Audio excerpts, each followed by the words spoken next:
बुधवार को, ठीक है। तब चंदा जी कह रहे थे कि शनिवार पढ़ा के छुट्टी ना इतना दिन नहीं, बहुत दिन हो जाएगा मेरे हिसाब से। तो सोम मंगल को पढ़ा के अब मंगल को, हाँ, उसके बाद 2 दिन अतिरिक्त रहे तो ठीक है ना, बुध बृहस्पति 2 दिन। चलिए आइए तो बनाइए तो क्वेश्चन।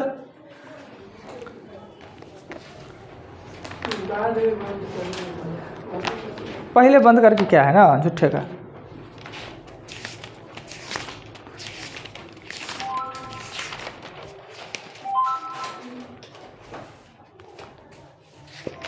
ए एक काम को 7 दिन में और बी उसी काम को 8 दिन में कर सकता है। ए एक काम को 7 दिन में, बी उसी काम को 8 दिनों में कर सकता है। दोनों यदि बारी बारी से काम करे तो काम समाप्त होने में लगा समय। दोनों यदि काम बारी बारी से करे तो काम समाप्त होने में लगा समय। दोनों यदि काम बारी बारी से करे तो काम समाप्त होने में लगा समय।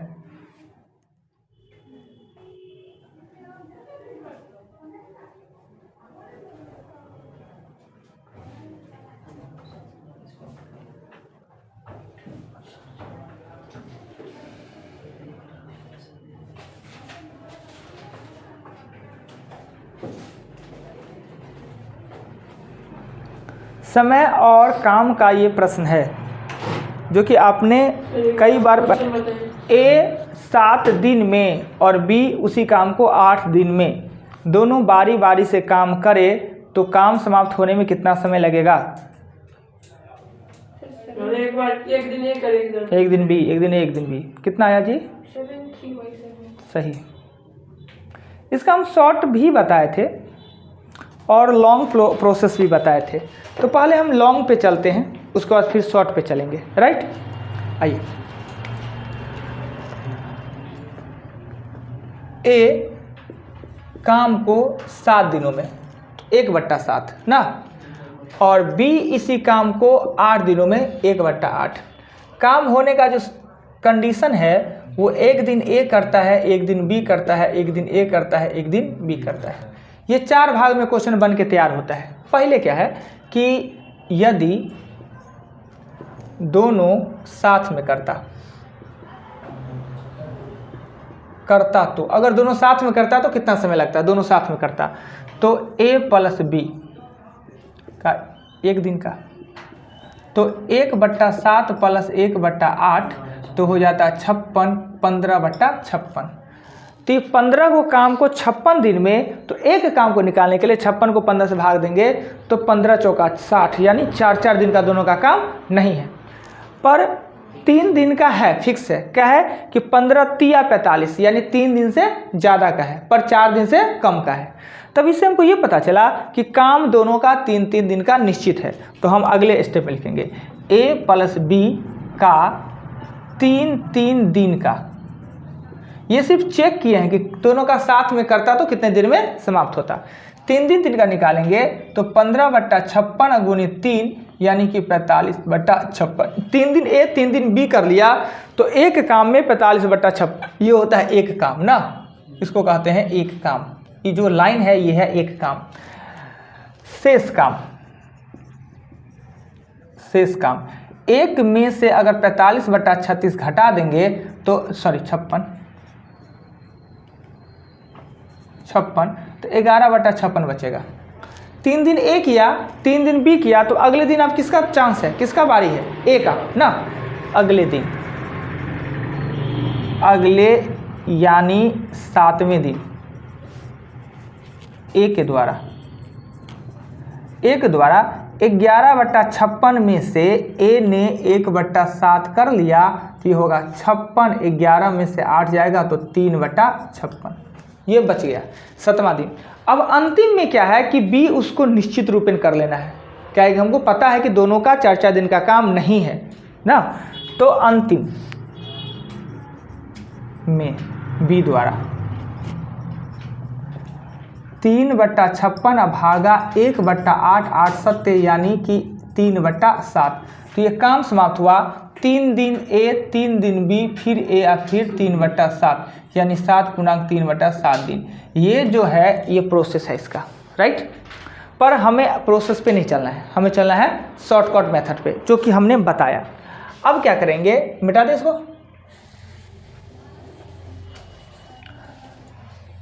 शॉर्टकट मेथड में कहता है क्या कि a और यहाँ लिखते हैं b, ये 1/7 है, ये 1/8 है ना।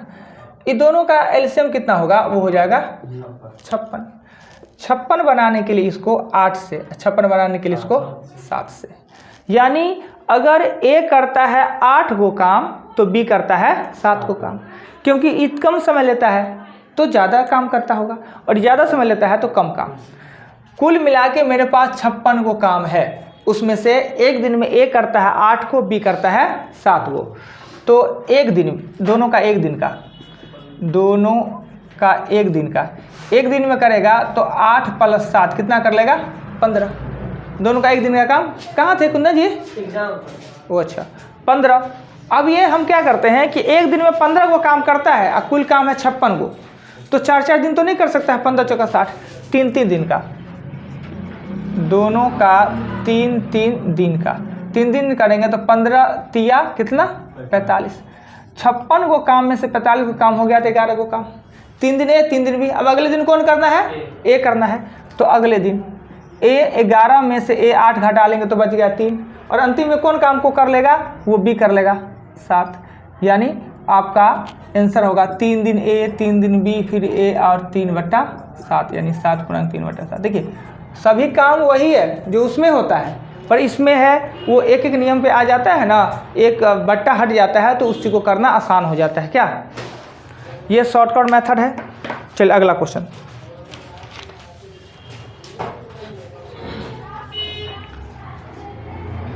दूध में 15% पानी मिलाकर, दूध में 15% पानी मिलाकर 10% के लाभ पर बेच लिया जाता है। दूध में 15% पानी मिलाकर 10% के लाभ पर बेच लिया जाता है।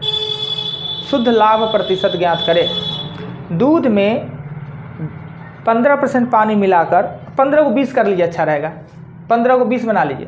दूध में 20% पानी मिलाकर उसे 10% के लाभ पर बेच लिया जाता है। लाभ प्रतिशत ज्ञात करें। क्या चीज का लाभ प्रतिशत नहीं समझ। दूध आपने खरीदा 1 लीटर, उसमें 1 लीटर खरीदा उसका 20% पानी मिला दिए, अब मिश्रण को 10% लाभ पर बेच लिए, तो लाभ प्रतिशत, यानी दूध तो लाभ पर बेच ही रहे हैं, पानी मिला पानियों का लाभ पर बेच रहे हैं, तो आखिर आपका लाभ कितना हो गया? तो दूध बेचने वाला सब दिनों दिन राजे होते जा रहा है। नहीं समझेगा, हम समझाने देंगे।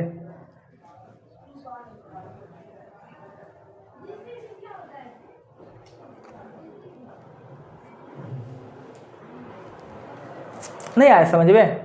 देखिए हम क्या करते हैं, खाली प्रतिशत का काम है ना, तो हम लिख लेते हैं माना 1 लीटर दूध का क्रय मूल्य 100 रुपया। 1 लीटर दूध लेते हैं, माना कि 1 लीटर दूध का CP 100 रुपया। 100 रुपया में हमने क्या किया, 1 लीटर दूध खरीदा, इसमें 20% पानी भेज दिए तो ये हो गया 100, और 20 पानी भेज दिए तो ये हो गया 120। अब मेरे पास जो दूध है वो कितने का हो गया है, 120 रुपये का, क्या कि पानी मिला के तो उसको दूध ही बना लिए। अब 120 को हम 10% लाभ पर बेच लेते हैं ना, यानी कि हो जाएगा 132। 100 रुपया हमने लगाया और बेचा कितना, 132 में 32% का लाभ। दूध पे तो लाभ है यानी पानियों पर लाभ, तब क्या, तब ना राजा होते जा रहे हैं ये दूध वाला सब। अगला लिखिएगा कि दूध में हम किस अनुपात में पानी मिलाए कि क्रय मूल्य पर बेचने पर भी 15% का लाभ हो जाए। दूध में, शुद्ध दूध में हम किस अनुपात में पानी मिलाए, शुद्ध दूध में हम किस अनुपात में पानी मिलाए कि क्रय मूल्य पर बेचने पर भी 15% का लाभ हो जाए। शुद्ध दूध में कितने % पानी मिलाया जाए कि क्रय मूल्य पर भी वस्तु को बेचने पर 15% का लाभ हो जाए। इसका बड़ी आसान सा तरीका बताए थे, एलिगेशन। कितना, 20-3 सही है। हमने बताया कि शुद्ध दूध में पानी मिला के क्रय मूल्य, जो फायदा कमाना है, यानी दूध को तो हम दूध में बेचिए रहे हैं, हमको फायदा खाली पानी का कमाना है, यानी हम जितना रुपये खरीदे उतने रुपये बेच रहे हैं, तो फायदा कैसे होगा? दूध को तो हम उसी दाम में बेच रहे हैं, तो दूध को, पानी को दूध मिला के बेच ले ना, यानी जितना लाभ कमाना है उतना पानी मिला दीजिए, यानी इसको काट दीजिए और ये 20:3। अगर 20 लीटर दूध में 3 लीटर पानी मिला दे, क्रय मूल्य पर भी बेचे तो भी 15% लाभ हो जाना है। ठीक, चलिए 18 जिल्द साज, 18 जिल्द साज यानी बैंडिंग करने वाला 18 व्यक्ति लिखिए ना, 18 व्यक्ति 10 दिन में 900 पुस्तक बनाते हैं। 18 व्यक्ति 10 दिन में 900 पुस्तक बनाते हैं। 18 व्यक्ति 10 दिन में 900 पुस्तक बनाते हैं, तो 660 पुस्तक 12 दिन में बनाने के लिए कितने व्यक्ति चाहिए? 660 पुस्तक 12 दिन में बनाने के लिए कितने व्यक्ति चाहिए?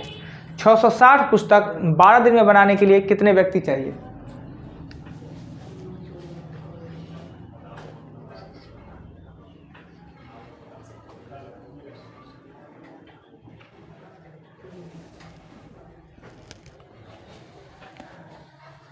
कंपैरिजन इसी को ना कहते हैं जी, कंपैरिजन है।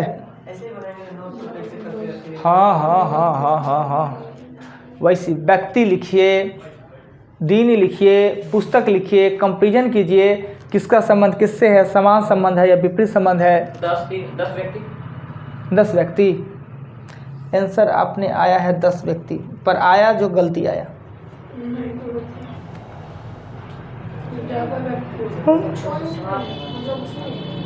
पॉइंट पे क्यों आएगा? ऐसा तो नहीं है। 18 10 900 और 660 12 है, यही नहीं लिखे हैं। तो देखिए यहाँ पे लिखे व्यक्ति, व्यक्ति, दिन, पुस्तक।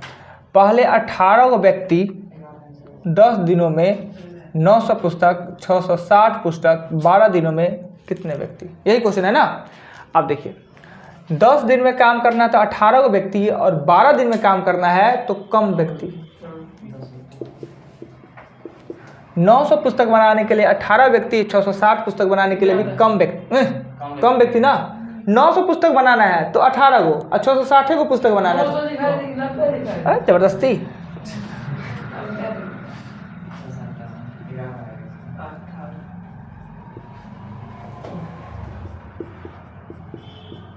कितना प्रेम से कट के 11 तो आता है ये ना। चलिए अगला क्वेश्चन एक और बनाइए। 15 कलम का मूल 234 रुपया, 15 कलम का मूल 234 रुपया, तो 35 कलम का मूल कितना? 15 कलम का मूल 234 रुपया, तो 35 कलम का मूल कितना होगा? यह आसान सा है।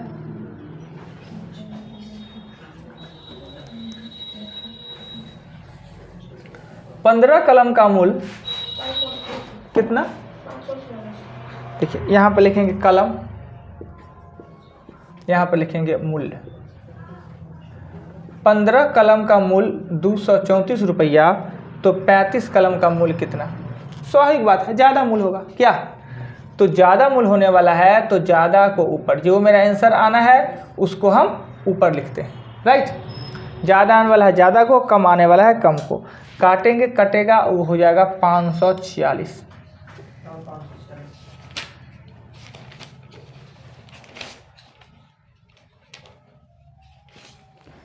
चलिए नेक्स्ट क्वेश्चन लिखिएगा। 56 रुपये वाले चाय 82 रुपये वाले चाय को आपस में किस अनुपात में मिलाया जाए? 56 रुपये वाला चाय 82 रुपये प्रति केजी का चाय को किस अनुपात में मिलाया जाए कि उसका मूल्य 67 रुपये प्रति केजी हो जाए? 56 रुपये प्रति केजी वाला चाय, 56 रुपये प्रति केजी वाला चाय और 82 रुपये प्रति केजी वाला चाय को किस अनुपात में मिलाया जाए कि उसका कीमत 67 रुपये प्रति केजी हो जाए? बिल्कुल सही। बहुत आसान होता है, कुछ है ही नहीं एलिगेशन ना, इसमें कुछ नहीं था क्वेश्चन। यानी कि हमको 67 वाला 56 वाला को मिलाना है और 82 वाला को मिलाना है और बताना है 67 वाला ना। ये घटाएंगे तो घट के कितना आया था? 15 और ये घट के आया 11, यानी कि 15:11। क्लियर? चलिए, ऊपर वाला लाइट दिक्कत करता है जी, ऊपर वाला 1-2 दिन में एडजस्ट कर जाएगा क्या? मेरे लिए भी पर्याप्त रोशनी आता है, बोर्ड के लिए भी। वो लाइट है वो गड़बड़ करता है, वो लाइट चमकने लगता है बोर्ड पे। आप लोग को नहीं दिक्कत होगा, ये वीडियो में दिक्कत होने लगता है। उसको वहाँ से हटवा के हम कह रहे थे कि यहाँ लगाना, इस दीवार में लगाने के लिए, उसमें लगा दिया। अच्छा, उसको बदला लेंगे। चलिए आते हैं, आप चैप्टर पे आते हैं। कल हमने नाव धारा का कुछ क्वेश्चन बताया, बचा हुआ है, दीजिए तो प्रॉब्लम बस।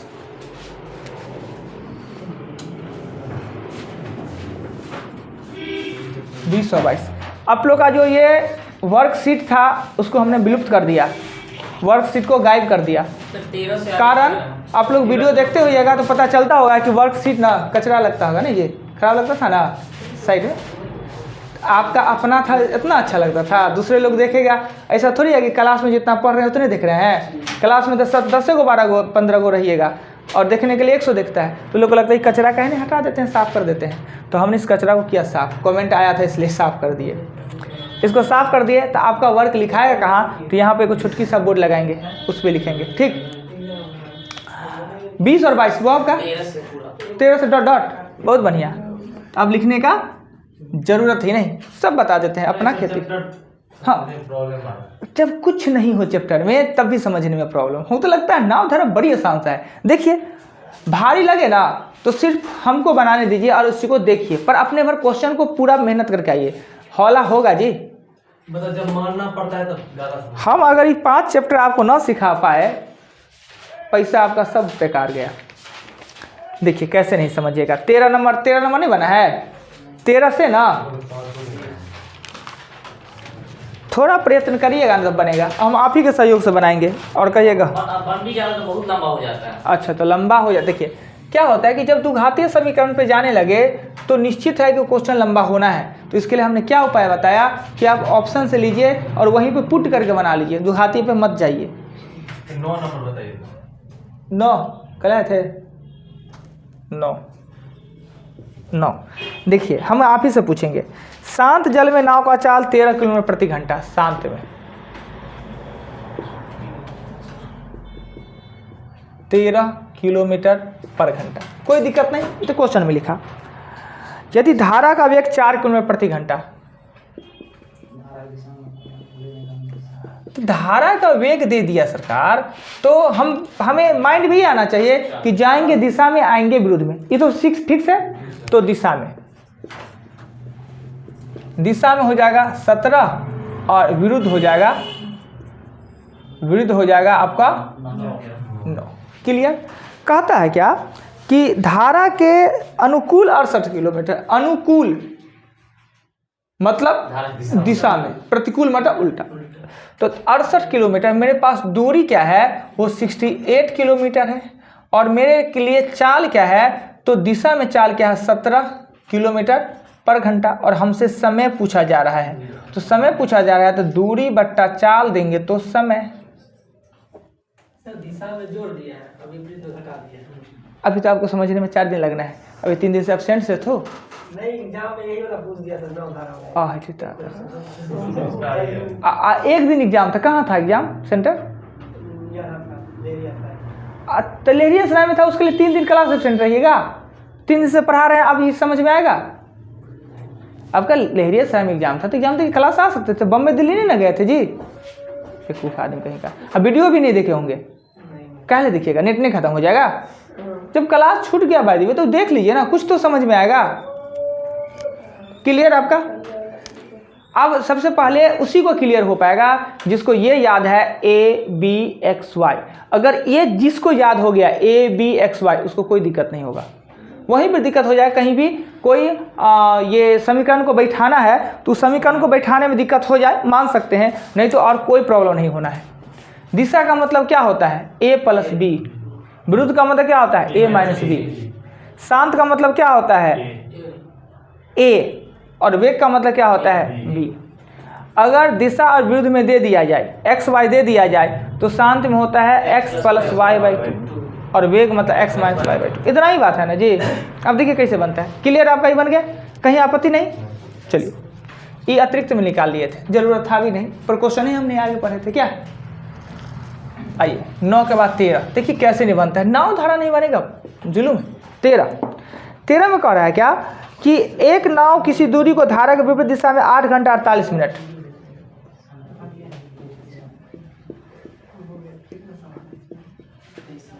विरुद्ध में समय है 8 घंटा 48 मिनट, और धारा की दिशा में यही दूरी 4 घंटा में तय करता है। ठीक है, तो शांत जल में नाव का चाल और धारा का वेग का अनुपात पूछ रहा है। तो हम अनुपात पूछ रहा है तो हम जानते हैं कि ये हमको दिया है समय, और नाव धारा में सब काम होता है चाल पे, तो चाल तो चाहिए ना, तो या तो चाल निकालने के दूरी बटा समय करना होगा। अगर बाय द वे दूरी भी तो दिया नहीं, हमको तो सिर्फ समय दे दिया। एक बात ये भी तो बताएं कि समय का उल्टा चाल होता है, नहीं बताया है, पता हुए ना। अगर दूरी दिया रहता तो हम सीधे दूरी बट्टा समय करके हम चाल निकाल लेते, पर दूरी नहीं दिया है तो हम इसको उल्टा कर देंगे। राइट, उल्टा करने के लिए 8 और 48 को लिखेंगे, 8 और 48 को लिखेंगे, 48 को लिखेंगे, 4 लिखेंगे 5 और 40 4 44, इसको लिखिए 44/5, इसको लिखिएगा 4/1। कोई दिक्कत नहीं, हम 5 हटाना है, इसको भी 5 से मल्टीपल, इसको भी 5 से मल्टीपल कर देते हैं, तो मेरा हो जाएगा ये कट के, और ये हो जाएगा 44 और 20, और काटना है तो किससे 4 से काट सकते हैं, 11 चौक 44 और 5 ना। तो इसको कहते हैं समय। ये किसका है, समय का अनुपात। तो समय का उल्टा क्या होता है, चाल। 5 और 11 ये विरुद्ध में है, इसको कहते हैं x, इसको कहते हैं नहीं सॉरी, इसको y कहते हैं, इसको कहते हैं x। कोई दिक्कत नहीं, देखिए एकदम गौर से देखते रहिए कैसे टफ होता है। शांत में पूछा है तो x + y/2, और वेग पूछा है तो x - y/2। तो 16 में अब बट्टा 2 तो 8, और 6/2 तो 3। देखिए जिन महानुभाव का था, ये थोड़ा सा बदलने में इतना कचरा हुआ है, पर वो बदलना आप जानते हैं। हमने समय का उल्टा कर दिया चाल। जब मेरे पास चाल दिशा विरुद्ध में निकल गया तो शांत पूछे तो जोड़ के 2 से भागा, वेग पूछे तो घटा के 2 से भागा। बताइए, दिमाग यही नहीं लगा होगा कि तो समय दे दिया, चाल कहाँ से लावे पूछ। यहाँ पे दूरी बराबर है तो जो यहाँ पे स्पीड है, हाँ हाँ, x + y के बदले में x - y = 5 हाँ। इक्वल टू x + y = 4, दोनों तो इक्वल है। हम आपकी बात को समझे नहीं, अब फिर से बताइए हमको क्या बोलना चाहें। दूरी तो बराबर है, हाँ दूरी बराबर है, तो स्पीड इनटू टाइम। तो आपने क्या किया कि दूरी बराबर है तो आपने दूरी x मान लिया, और दूरी x मान तो दूरी तो बराबर है तो दोनों स्पीड इनटू टाइम इक्वल कर देंगे ना। ये ज़बरदस्ती वाला बात होगा, दूरी इक्वल है तो ये कर देंगे। इसके लिए आप यही बात वहीं पे जाता है, अगर या तो दूरी x मान ले, दोनों के लिए x मान ले, उसके बाद दूरी बटा चाल करके लंबा चौड़ा कर दीजिएगा, या दूरी x मान छोड़िए, दूरी के जगह पर आप मान लीजिए p मान लीजिए, या d मान लीजिए, दूरी d, तो चाल हो जाता d बटा समय और d बटा समय। इतना लंबा चौड़ा करने का क्या जरूरत है, जब हम आपको बताया कि समय का उल्टा चाल, चाल का उल्टा समय ना। हमको चाल चाहिए था ना, समय को पलट दिया, सीधा सा बात। चलिए 13 के बाद चलते हैं 14। देखिए कैसे नहीं समझिएगा जी, सब समझ जाइएगा। 14 मन में जो क्वेश्चन आवे पूछिए, ऐसे ही पूछना चाहिए, डिस्कस मेरे साथ कीजिए। 14 नंबर क्वेश्चन में है क्या कि एक नाव नदी में किसी बिंदु से आरंभ करते हुए 48 किलोमीटर दूरी जाकर, यानी दूरी जो है, दूरी ये 48 किलोमीटर गया, और वापस आने में भी कुल समय लगता है, कुल समय लगता है वो लगता है 14 घंटा। 48 किलोमीटर गया भी, 48 किलोमीटर आया भी, कुल समय लगता है 14 घंटा लगता है। यदि धारा का वेग 4 किलोमीटर प्रति घंटा है, धारा का वेग 4 किलोमीटर प्रति घंटा है, यानी कि धारा का वेग है मेरे पास, तो हम दिशा में x और y मानने से अच्छा है कि शांत मान ले ना, शांत मान ले। शांत जल में अगर 1 किलोमीटर प्रति घंटा, तो दिशा में आपका हो जाना है a + 4 और विपरीत हो जाना है a - 4। कोई आपत्ति नहीं। 48 किलोमीटर दूरी 48 मिनट, +4 से जाता है और 48 किलोमीटर a -4 से जाता है, कुल समय लगता है 14 घंटा। अब ऑप्शन को यहाँ पे सॉल्व करने के फेर में मत रहिए। सॉल्व करने के लिए दोनों 48 को लेकर यहाँ रख दीजिए, थोड़ा आसान हो जाएगा। उससे अच्छा है कि अब ऑप्शन को लेकर चलेंगे। हमसे पूछा क्या जा रहा है ऑप्शन में? शांत जल में नाव का चाल पूछ रहा है, 14 में पूछता होगा ही। तो कहता है कि धारा के दिशा में 4 किलोमीटर दूरी तय करते उतने, ओहो गलती हमने पढ़ लिया, हमने गलती पढ़ लिया जी। वो सीधे धारा की दिशा में, ये गलती हो गया था। कहता है कि दिशा में जितना समय में वो 4 किलोमीटर जाता है, विपरीत दिशा में उतने ही समय में 3 घंटा, विपरीत में 3। यानी यह कहा जा सकता है कि एक समय में धारा की दिशा में 4 दूरी जाते हैं तो एक समय में विपरीत में 3 जाते हैं। हम इसी को चाल मान लेंगे। चाल ही हुआ ना जी, एक समय में तय की गई दूरी को ही तो हम चाल कहते हैं। 1 घंटा में तय की गई दूरी को ही हम चाल किलोमीटर प्रति घंटा कहते हैं। इसका चाल ये जो है ना, ये अनुपात में है। इसका चाल दिशा में चाल होगा आपको 4x और विरुद्ध में मान लेते हैं 3x। किलोमीटर मान लेते हैं, किलोमीटर प्रति घंटा, किलोमीटर प्रति घंटा। x वाले हम यूज करते हैं तो x ना देके कोई दूसरा वर्ड दे देते हैं। a b और x y का यूज करते हैं ना, तो कोई और जो कहिए जो चाल स्पीड s दे देते हैं, वो 45 से होने लगेगा भाई। pa दे देते हैं, क्या pa होगा, p दोनों का सेम होगा। अनुपात मतलब सेम होता है, कॉमन। x इसलिए लिखे कि पहले हम x y दूसरे के लिए यूज करते हैं। 48 किलोमीटर हमने गया और 48 किलोमीटर आया, 14 घंटा का टाइम लगा। चाल के बारे में कह रहा है कि जितना समय में दिशा में 4 किलोमीटर, विपरीत में उतने समय में 3 किलोमीटर। कहने का अर्थ कि इसका चाल 4 है, इसका चाल 3 है। वो जो है कि कोई फिक्स समय नहीं ना दिया, 1 घंटा में 4 किलोमीटर नहीं ना दिया है, तो हमने उसको अनुपात में माना। उसके बाद 48/4p और 48/3p कुल समय लगता है 14 घंटे का। अब ये काट देंगे तो ये हो जाएगा 12 चौक, ये होगा 16, यानी p बराबर ये जुड़ के हो जाएगा 28 बराबर हो जाएगा 14, यानी p का मान कितना आ जाएगा 2 ना।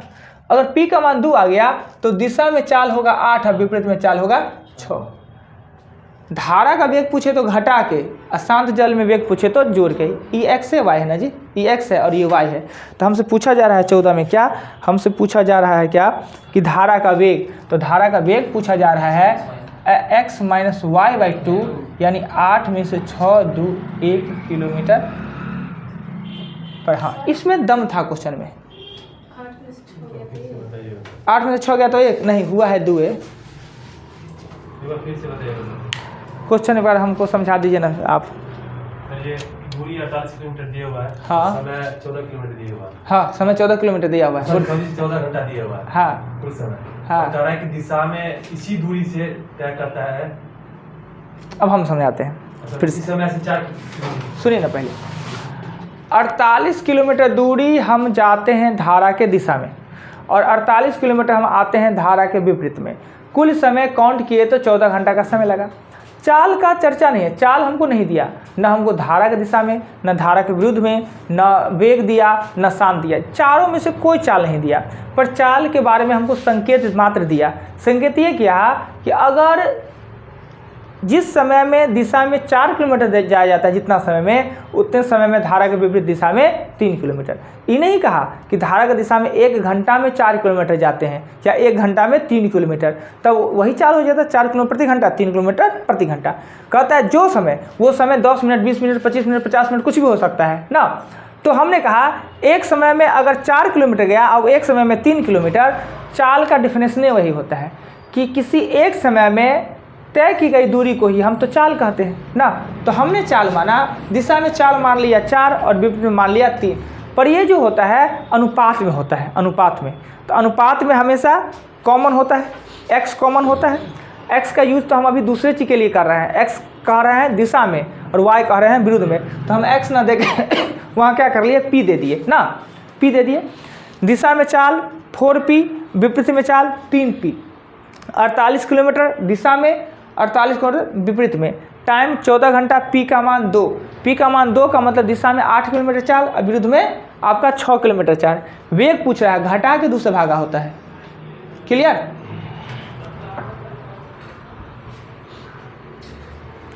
ये पंखा को कल ठीक करा, इतना हवा देने लगा है, उड़ा देगा। देखिए ना, अभी पूरा दे दे, अभी एक पर है, अकेले टेकअप कर लेगा सबको।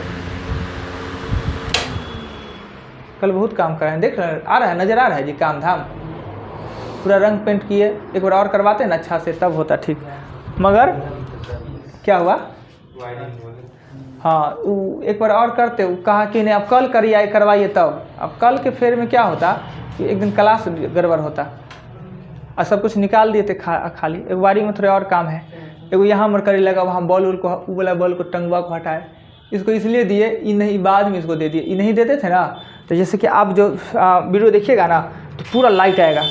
हाँ, मेरे फेस पे भी एकदम चमकता हुआ आएगा, नहीं तो पहले कम आता था, लगेगा फेस बढ़ रहा है, इसलिए इसको दिए नंबर बॉल। उमरकरी क्या है कि उमरकरी हो गया गड़बड़, उस मिस्त्री सबको कहें। मेरा एक मानना है कि अगर हमसे जानकार आदमी अगर दूसरे सेक्टर के हैं उनका बात हम सुनते हैं, सुनना भी चाहिए।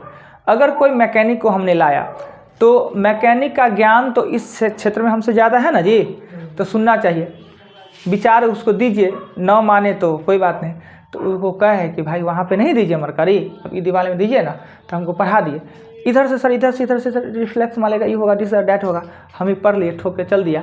अब जब वो बांटते हैं तो यहाँ दिक्कत नहीं होगा, आप लोग को नहीं दिक्कत है, आप लोग तो अच्छा ही लगेगा। फिर वीडियो में ना पूरा बीचे में आ जाना, पूरा चमक जाना है, यानी वीडियो ख़राब हो जाता है। उसको करवा के इधर करवाते हैं।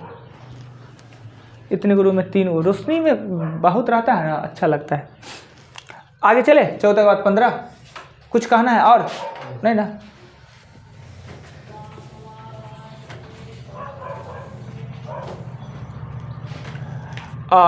क्वेश्चन 15 में कह रहा है क्या कि शांत जल में 10 किलोमीटर, थोड़ा स्पीड को बढ़ाते हैं। शांत में 10 किलोमीटर पर घंटा है, 26 किलोमीटर धारा की दिशा में और 14 किलोमीटर धारा के विरुद्ध दिशा में जाने में एक सा समय लगता है। धारा का वेग हम मान लेते हैं b किलोमीटर प्रति घंटा। क्या जी?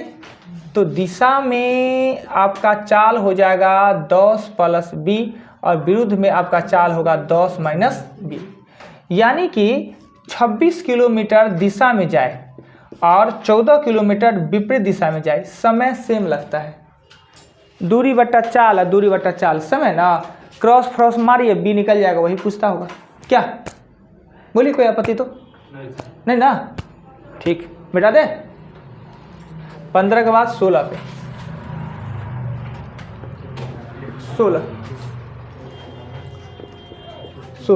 16 नंबर क्वेश्चन में कहता है क्या, एक नाव 36 किलोमीटर धारा की दिशा में तय करने में धारा के विपरीत दिशा में तय उतने ही समय में लगाता है। कहता है एक नाव 36 किलोमीटर धारा के दिशा में तय करने में और धारा के विपरीत दिशा में तय करने में इतने ही दूरी तय करने में लगे समय में 90 मिनट कम है।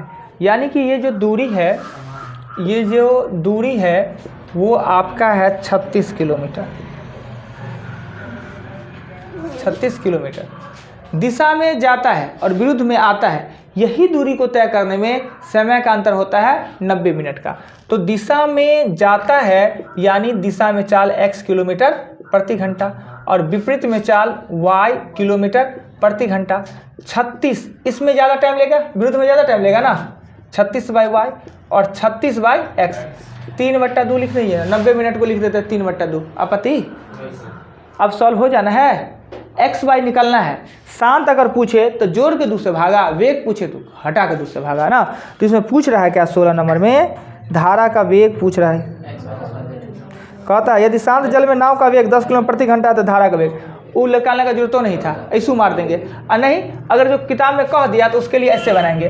दूरी मेरे पास है, दूरी अगर 36 किलोमीटर है तो दिशा में चाल हो जाएगा 10 + b और विपरीत में होगा 10 - b। नहीं जी, दिया हुआ है शांत जल में 10 किलोमीटर दिया हुआ है, तब तो हम करेंगे 36 10 + b 10 - b और 36 10 + b और ये 3/2। अब कौन अच्छा लगेगा जी? जो अच्छा लगे वही कीजिए, यही ठीक लग रहा है। अब ना जब बनाने लगिएगा ना, जब समझ में आ जाएगा, कैसे भी बनाइए बन जाना है। हम नहीं भी 10 नहीं माने तो भी मेरा बन जाना था, नहीं बन जाना है, और यही आसान लगता है। सर एक चीज नहीं समझते हैं, हाँ। जैसे अभी नीचे में आप 36/y माइनस 36/x करके कर दिए, हम्म। कभी इसको जोड़ देते हैं, कभी घटा देते हैं, कभी सरकार बराबर। अभी घटा दिए, जब कहेगा कुल समय, पिछला क्वेश्चन में कहा कुल समय लगता है, तो समय समय को जोड़ेंगे ना। अभी में कह रहा है समय में अंतर है, यानी विपरीत में ज़्यादा समय लगेगा, दिशा में कम समय लगेगा, इस समय का अंतर कह रहा था, हमने घटा दिया। अपने मन से थोड़ी जोड़ेंगे घटाएंगे। बराबर जो अंतर का मतलब सर हमेशा घटाव ही होता है क्या? नहीं, हमने कहा अंतर का मतलब घटाव होता है, पर अंतर का मतलब उसको अंतर को प्लस बनाना है कि माइनस, डिपेंड करता है मेरे सोच पे कि हम उसको माइनस बनाना चाहते हैं कि प्लस। अब देखिए अंतर कहा, अंतर मतलब आपके माइंड में आना चाहिए घटाव, पर अंतर मतलब सदैव घटाव ही नहीं होता है। जैसे कि एक एग्जाम्पल देके कहते हैं कि मेरे और आपके आयु में 10 साल का अंतर है, ठीक, अंतर है। अगर हम अपना आयु बताते हैं तो आपका आयु माइनस करके बताएंगे, आपके आयु पूछते हैं तो मेरा आयु प्लस करके। अगर 10 साल का अंतर है, आपका आयु 20 साल तो मेरा 10 साल, अंतर मतलब अगर घटावी होता तो मेरा 10 साल। अंतर मतलब जोड़ भी हो सकता है, घटाव भी, पर अंतर मतलब होता घटाव है, डिपेंड करता है मेरे सेंस पे भी डिपेंड करता है कि हमने इसको क्या बनाना है। क्लियर? बड़का को लेंगे तो माइनस, छोटका को लेंगे तो प्लस। तो यहाँ समय में अंतर था, यानी ज़्यादा वाला और कम वाला का अंतर दिया हुआ था। क्या? सर बराबर जो करते हैं, बराबर कह दिया पिछले क्वेश्चन में कि जितना समय लगता है जाने में ना, उतने समय आने में भी लगता है, तो बराबर कहेगा तो बराबर कर देंगे। कहता है कुछ क्वेश्चन में, हम अपने मन से नहीं कुछ करेंगे। मिटा लेते हैं 16। 16 के बाद क्वेश्चन आता है 17। 17 नंबर क्वेश्चन में कहता है शांत जल में नाव का चाल।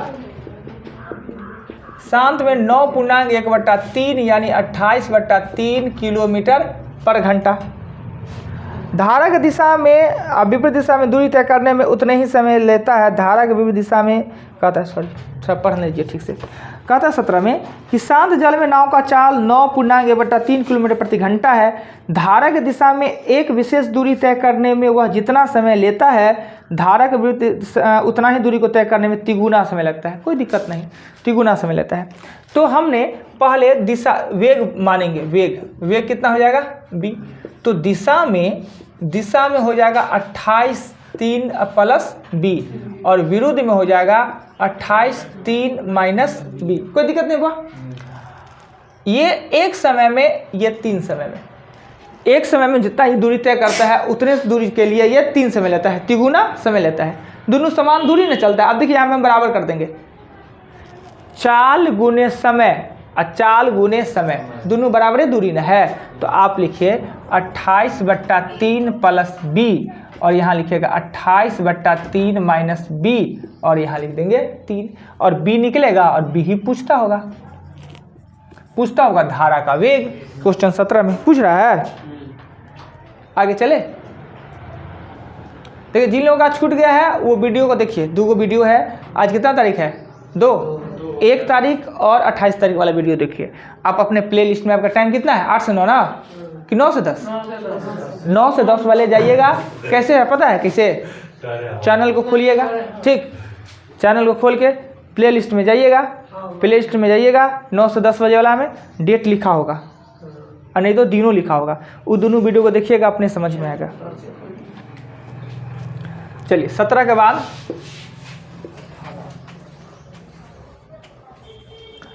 18 नंबर क्वेश्चन में कह रहा है क्या?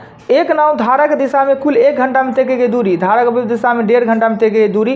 देखिए दिशा का समय, दिशा में समय अगर 1 घंटा लेता है तो विपरीत में समय इसी को लिए लेता है 1.5 घंटे का। ठीक, हम इसको उलट के इसी को लिख सकते हैं 2, और इसी को लिख सकते हैं 3। कोई दिक्कत 2-3 लिखने में? समय ना है, यही बट्टा का बट्टा उलट नहीं जाएगा जी। 2-3 लिखने में कोई दिशा में अगर 2 समय लेता है तो विरुद्ध में 3 समय लेता है, सेम दूरी को। तो समय का उल्टा होता है चाल, 3 और 2। क्लियर? यानी इसको कहेंगे x, इसको कहेंगे y, पर ये उलटने पुलटने वाला सिस्टम होता है, अनुपात में होता है। तो हम a b और x y छोड़ के इसको लिख लेते हैं चाल 3p, इसको लिख लेते हैं 2p ना। शांत दिया होगा तो जोड़ के 2 से भागा दे के शांत कर देंगे, या वेग दिया होगा तो घटा के दे देंगे। क्या दिया है 18 नंबर क्वेश्चन में? कहता है धारा का वेग 3 किलोमीटर है। धारा का वेग यानी ये x है और ये y है, 3p माइनस 2p बट्टा 2 और धारा का वेग कितना दिया है 3 किलोमीटर प्रति घंटा लिख दिए। यही ना होता है जी, x minus Y by 2 cross करेंगे p बराबर हो जाएगा 6। तो p का मान 6 होगा। तो आपसे पूछ रहा है कि शांत जल में नाव का वेग क्या होगा। तो शांत जल में क्या होगा, शांत जल में तो दिशा में ये चाल हो गया 18, ये हो गया कितना 12 ना, ये p का मान 6 आया तो 18 12 नहीं होगा। शांत में पूछ रहा है, शांत में, तो शांत में पता है कि जोड़ देंगे 18 प्लस 12 बाई 2 15 किलोमीटर पर घंटा। कोई भी बात नया हो तो बताइए कि आपने पीछे चैप्टर में नहीं पढ़ा हो।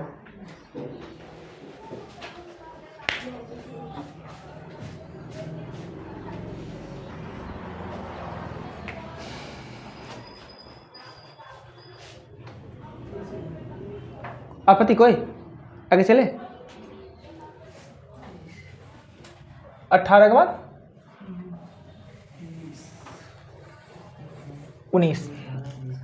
19 में कहता है क्या, 19 में कि एक नाव कुछ दूरी धारा की दिशा में तय करता है, उतने ही समय में उससे दुगुना समय, क्या पढ़ लिए, एक नाव कुछ दूरी धारा की दिशा में तय करने में जितना समय लेती है उससे दुगुना समय उतने ही दूरी में धारा के विरुद्ध दिशा में। बड़ी आसान सा है, दिशा में समय अगर लिया 1 तो विपरीत में समय लिया उसने 2, समय का उल्टा होता है चाल, इसका चाल होगा 2, इसका चाल होगा 1। तो कहता है शांत जल में धारा का वेग, ये x है और ये y है। संख्यात्मक प्रश्न में रहता दिया हुआ तो इसको भी फिर 2p और इसको p मानते, संख्यात्मक नहीं दिया है तो दिशा में होगा x प्लस x, शांत में होगा x प्लस वाई बाई 2 और वेग मत होता है x माइनस वाई बाई 2, है ना जी। इसको कहते हैं, इस चाल को कहते हैं x, इस चाल को कहते हैं y। अब ये होगा, ये कट के 3:1।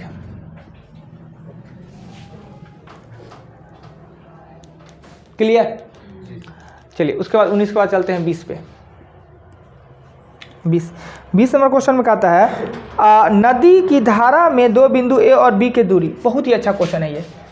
ए और बी है, यहाँ ए है और यहाँ बी है, मध्य में सी है, एकदम मध्य में सी है, बीचों बीच में सी है, ये इधर चल रहा है, इधर ना, मध्य बिंदु सी है। एक नाव धारा की दिशा में ए से बी तक जाता है, दिशा में ए से बी तक जाता है दिशा में, और विपरीत वापस आता है बी से सी तक ही। ये दूरी भी, इस दूरी को भी आपने x माना, x नहीं मानते हैं, दूरी के मानते हैं, और इस दूरी को भी आप के मान लीजिए, यानी यहाँ से लेके यहाँ तक दूरी के, यहाँ से लेके यहाँ तक दूरी के।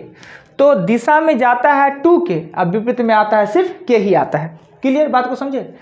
यहाँ से लेके यहाँ तक दूरी है, नदी इधर चल रहा है, बीच में एक बिंदु सी है जो मध्य बिंदु है, मध्य में, तो जाता है ए से लेके बी तक, यानी यहाँ का दूरी भी x, यहाँ की दूरी भी x, जाता है दिशा में 2x और आता है विरुद्ध में सिर्फ x ही। Question number 20। ए से बी तक जाकर धारा के विरुद्ध दिशा में वापस लौटकर बिंदु सी तक पहुंचता है, 19 घंटे का समय लेता है यदि धारा का वेग 4 किलोमीटर प्रति घंटा है और शांत जल में नाव का चाल 14 किलोमीटर प्रति घंटा है। तो शांत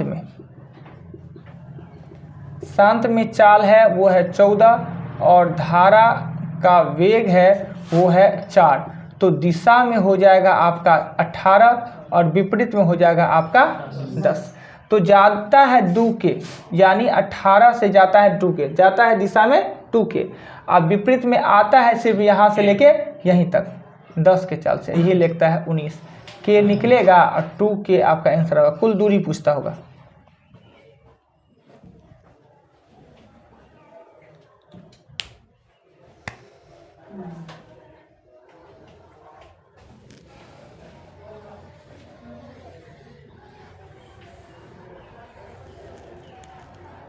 क्वेश्चन 21 कहता एक नाव धारा के विपरीत 750 मीटर दूरी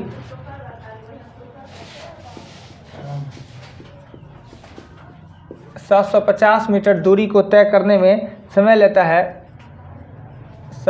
है 675 सेकेंड का।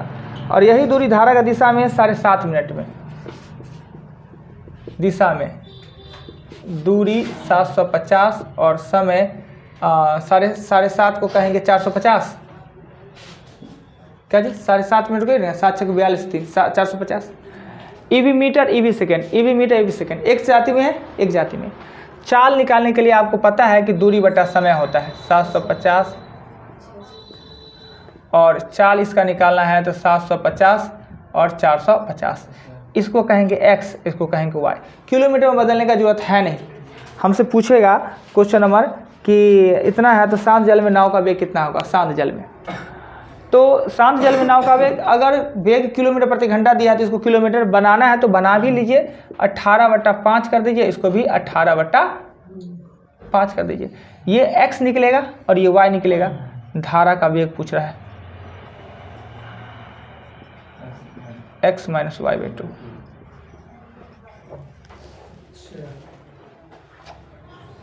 जिनका था 21 नंबर सर ये बताइए तो नहीं 20 में 20 में कहा कि यहाँ से लेके यहाँ तक दूरी दिशा में गए, राइट, पर वापस आए ना यहाँ से लेके सी तक जो कि मध्य बिंदु है।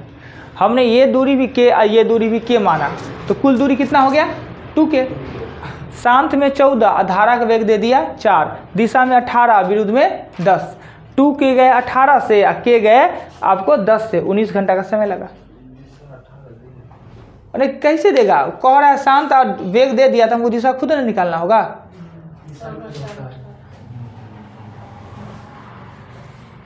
चलिए 21 के बाद क्वेश्चन आता है 22 नंबर क्वेश्चन पे। 22 में कहता है क्या कि एक नाव धारा के विपरीत 30 किलोमीटर, धारा के दिशा में 44 किलोमीटर 10 घंटा में। 30 किलोमीटर धारा के विपरीत और 44 किलोमीटर धारा के दिशा में 10 घंटे का समय लेता है। यही नाव उसी चाल से धारा के विपरीत 40 किलोमीटर धारा के विपरीत और 55 किलोमीटर धारा के दिशा में जाने में कुल समय लेता है 13 घंटे का।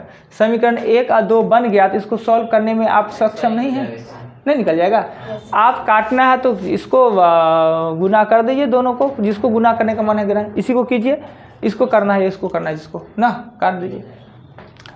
एक्स वाई निकल जाएगा, उसका शांत वेग निकल जाना है। 23 नंबर में कहता है शांत जल में नाव का चाल 9 किलोमीटर प्रति घंटा। शांत में 9 किलोमीटर प्रति घंटा है। धारा का वेग है वो है 1.5 किलोमीटर प्रति घंटा। बिना कुछ सोचे दिशा में निकालेंगे, दिशा में होगा 10.5 और विपरीत निकालेंगे तो 7.5। कोई दिक्कत नहीं। अब कहता है क्या, यदि किसी बिंदु से चलकर 105 किलोमीटर दूरी तय करने के बाद नाव विपरीत वापस प्रारंभिक बिंदु तक पहुंचने में कुल कितना समय लगेगा। यानी मेरे पास जो दूरी है वो है 105 किलोमीटर। 105 किलोमीटर 10.5 के चाल से और 105 किलोमीटर 7.5 के चाल से जाने पे लगा समय। क्लियर।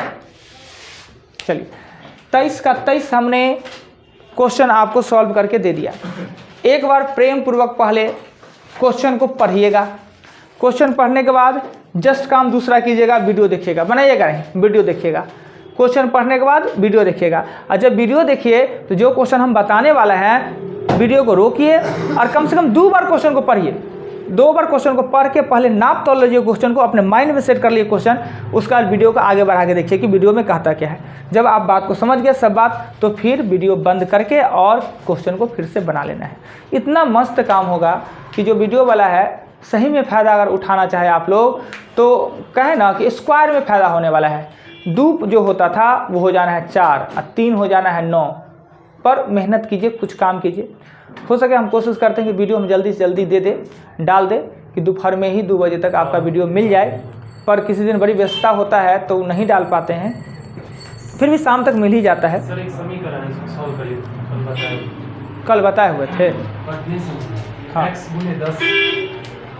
कुछ करना है आपको। यहाँ पे तो y और x माने 21 y इक्वल बाय x, तो वहाँ पे दिशा में है, मतलब वहाँ पे हाँ तो दिशा में जा रहा है इसलिए x, विरुद्ध में तो y। y x minus y तो मतलब आप 2 ही एक एक बार सुनिएगा जी, हमने आपको बताया कि दिशा में हम x कहते हैं और विरुद्ध में हम y कहते हैं, तो विरुद्ध में गया तो y, दिशा में गया तो x। ठीक, आप क्या कहना चाहते हैं? विरुद्ध में जाते तो x माइनस y भी तो होता है ना, x प्लस y होता है दिशा में जाते। कहाँ होता है विरुद्ध में चाल x माइनस वाई? कहाँ हमने बताया? और x प्लस वाई हमने कहाँ बताया?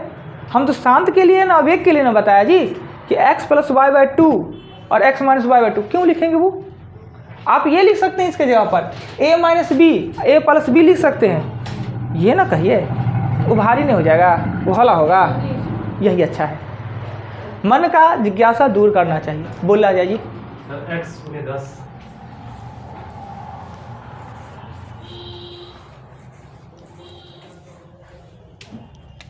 x गुने 10 बटा 75 बटा 75 प्लस x गुने 10 बटा 45 बराबर 8 बटा 3। ये हमने बताया ना। जी, इसका सॉल्व किए थे, समझे नहीं। दोनों में x है। अच्छा, पहले तो इसको काट दीजिए। काटिएगा तो ये हो जाएगा 2, ये होगा 15, ये होगा 2, ये होगा 9। ये दोनों कॉमन को लेके उससे काट दीजिए तो x बट्टा 15 प्लस x बट्टा 9 और इधर होगा 4 बट्टा 3। ये 45, 9 5 45 ना 45 होगा। ये वो x को यहाँ दे दीजिए, यानी 4 बट्टा 3x। ये 15 और 9, ये हो जाएगा 5 तिया और 5, यही ना जी 8। इस 8 को काट दीजिए 2 मरतबे, यानी 45 बराबर होगा 6x और x का मान होगा 3 से काटिएगा 15 तिया 45 और 3 गुना 7.5। सर आप जो सॉल्व किए थे उसमें किए गया था कि यहाँ पे नहीं सर, हम डायरेक्ट रख दिए थे ना 75 गुने 45, ऐसे हम डायरेक्ट यहाँ दिखा दिए थे। हाँ, यहाँ दिखा दिए x थे। और x गुने 10 को साइड हमको तो सॉल्व करना है तो सॉल्व ऐसे होगा। सर उस तरीके से भी हो सकता है आप सर। किए हुए थे सर 3 गुने 10 यहाँ गुने ऊपर x से। ये हम नहीं समझ पाए। देखिए क्या हुआ, ऊपर में जो कॉमन रहता है ना, अभियो किए अभी 2 बार वो काम किए हैं। ऊपर में जो कॉमन है निकाल के नीचे रख दीजिए। ऊपर में तो उसमें से एक ही लेना है। दुन्नू है तो दुन्नू ले लीजिए, जितना हो सके उतना ले लीजिए। दुन्नू ले लीजिए तो और अच्छा बात, लेने में सक्षम है तो ठीक। चलिए, आप लोग का टास्क शीट खत्म हो गया है, पर एक बार रिपीट कीजिएगा। तो टास्क था क्या कल? किस में था? मैथ में। तो टोटल एक बार यही करना है। मैथ में आपका वर्क रहेगा टोटल क्या कहना है? मिटा दिए। हाँ, मिटा दिए हैं। 3 बार तो रीजन बता चुके हैं उसका। अब लेट से आए तो छूट गया। हाँ, इधर रहता था ना तो वीडियो में थोड़ा कचरा नहीं आ जाता था, तो कोई कहीं बहुत दूर से लोग क्या है कि सर उस कचरा को साफ कहीं बोर्ड पर कर देते, खराब लगता है। हम ही सोचे सही बात है, उस कचरा को साफ कर दिए। उसका देखो बोर्ड यहाँ पे लगा लेंगे लिखने के लिए। और हमको भी थोड़ा सा जूम करना था ना तो कम जगह बताता है। 49 था जीके में 49 था, इसमें 56 था सर। साइंस में 56 था ना। तो मैथ में वही लिख दे, इसको 50 कर लीजिए और इसको 57 कर लीजिए। आज आपका हो गया टाइम खत्म। क्या 49 कहाँ पे था? ओ अच्छा, टॉपिक क्या था? टॉपिक देखिए किताब पे। टैलेंटेड लोग का कमी है, कम नहीं है। 9 से 10 में क्या थे कि 56 था पी में और आर में था 49 का टॉपिक था राजनीतिक दल के चिन्ह। ऐसे कल उस लिखाएंगे और उसमें बढ़ाते हैं। लाइए तो आपको तो सब याद होगा। तो कांग्रेस का सिर्फ इसमें नहीं, उतना ही कैसे? ये उच्च न्यायालय है, उच्च न्यायालय में सबका तो नहीं याद कीजिएगा, पर बता देते हैं, टिकअप मार देते हैं, सबको याद कर लीजिएगा। अगर सब याद करने में सक्षम है तो कोई बातें नहीं। और अच्छा, आप याद मद्रास, कलकत्ता, मुंबई, इलाहाबाद, कर्नाटक, पटना याद कर लेना। उड़ीसा, गुवाहाटी नहीं, राजस्थान नहीं, आंध्र प्रदेश नहीं, मध्य प्रदेश नहीं, जम्मू कश्मीर याद कर लेना है, केरल नहीं, गुजरात याद कर लेना है, दिल्ली याद कर लेना है, पंजाब हरियाणा याद कर लेना है, सिक्किम याद करना है, छत्तीसगढ़, झारखंड, उत्तराखंड। जो टिक मार दिया है ना उसी को याद कर लीजिएगा, उससे ज़्यादा काम का नहीं। सिर्फ आपको याद करना है उसका इसवी, कल दोनों से लिखाएंगे। ओके डन, आज के लिए इतना ही।